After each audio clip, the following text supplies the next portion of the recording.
Hi बच्चों, how are you? Fine. I hope you all are safe and fine. Okay बच्चों, so now standard 5th का marigold की book में से हम चैप्टर 13 उसका हम आज सॉल्यूशन शुरू करते हैं. So let us start and open your marigold text book. So बच्चों, टॉप्सी टर्वी लैंड सॉल्यूशन हम शुरू करते हैं. उसमें फर्स्ट है क्वेश्चन आंसर. तो उसमें फर्स्ट क्वेश्चन है, when do children go to school in topsy turvy land. जो टॉप्सी टर्वी लैंड है उसमें चिल्ड्रन स्कूल कब जाते हैं. तो उसमें जब बच्चे चिल्ड्रन का मतलब है बच्चे, वो स्कूल रात में जाते हैं, at night. The children go to school at night in topsy turvy land. Question 2. In the poem, if buses travel on the sea, then where do the boats travel? How should it rightly be? तो अगर वहाँ में Topsy turvy land में अगर buses है वो सी के ऊपर ट्रैवल करती है और बोट्स है, जो बोट्स है वो travel up and down the streets, वो बोट्स है वो स्ट्रीट पे जाती है, राइट.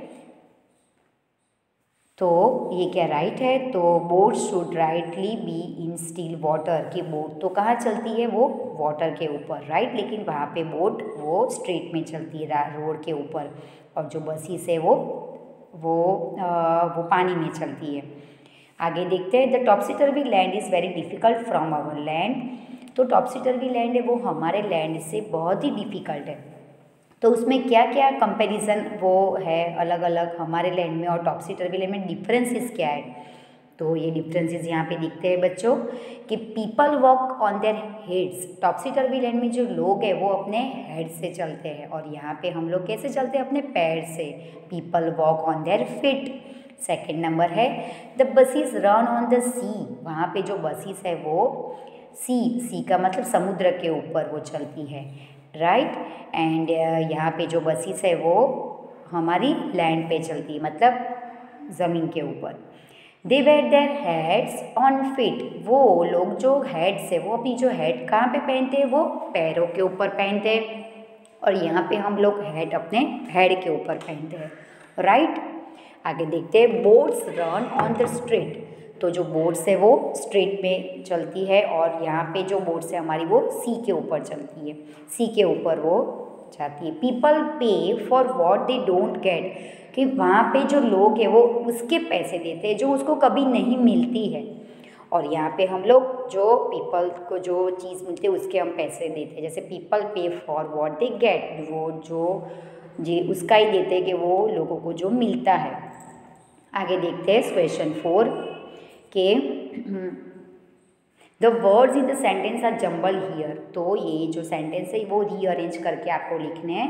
जैसे Renu is a naughty girl, her room is always untidy, her mother advises her to clean it, she never listen to her, what kind of a child are you, right.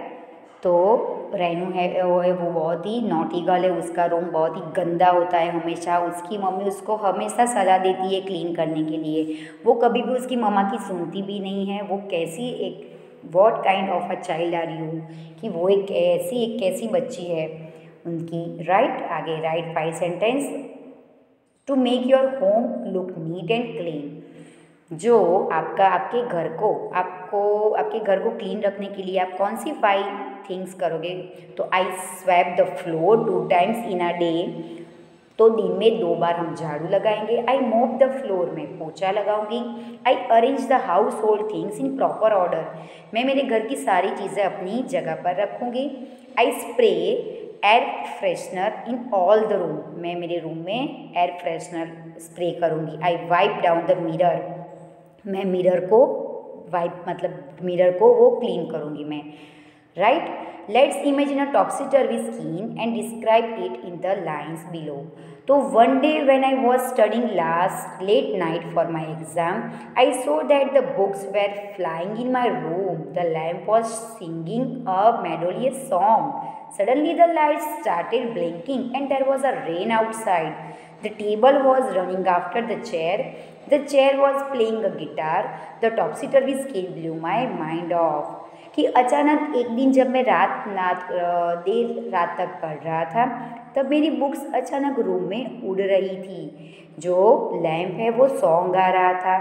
अचानक light वो blinking मतलब क्या हुआ, अचानक light वो बंद चालू होने लगी और बारिश शुरू होने लगी बाहर। फिर टेबल है वो चेयर के पीछे चला गया। फिर चेयर से गिटार की आवाज़ सुनाई दे रही थी। चेयर वो गिटार बजाने लगा और जैसे मेरे माइंड में ऐसा है कि मैं कोई टॉपसी टर्वी लैंड का जो सीन है वो मेरे माइंड में आ गया। ओके, अब 2 स्टोरीज गॉट मिक्सड, ये दोनों स्टोरी मिक्स हो गई है, तो आपको ये दोनों स्टोरी को अलग अलग करके लिखना है। जैसे ये द मैजिक काइट है, तो Puran was flying the brand new kite in the park, suddenly the kite lifted him out the ground and took him over the treetop. Puran was frightened and excited, कि पूरन वॉज फ्लाइंग वो park में पतंग उड़ा रहा था। अचानक वो पतंग वो कहाँ पे चला गया, वो ट्री के ऊपर, राइट, ट्री के ऊपर। वो पूरन वॉज फ्राइटेंड एंड एक्साइटेड, वो एकदम एक्साइटेड हो गया था उसको लेने के लिए। Who did the lion eat, तो our class had gone to the zoo, he saw a shoe in the lion's cage, we thought the lion had eaten someone. Some children stood and screamed and some ran to the director of the zoo. The lion had not eaten anyone because the shoe was one of the lion's toys. कि एक दिन हमारे class के सारे बच्चे जू गए थे, तो उन लोगों ने एक लायन के केज में एक जूते को देखा। फिर वो लोग ऐसे सोचने लगे कि ये जूते को क्या लायन खा जाएगा। तो कोई जो बच्चे थे वो खड़े रहे, कोई बच्चे घबरा गए और कोई बच्चे डायरेक्टर जो जू का वहाँ का डायरेक्टर था उनके पास गए।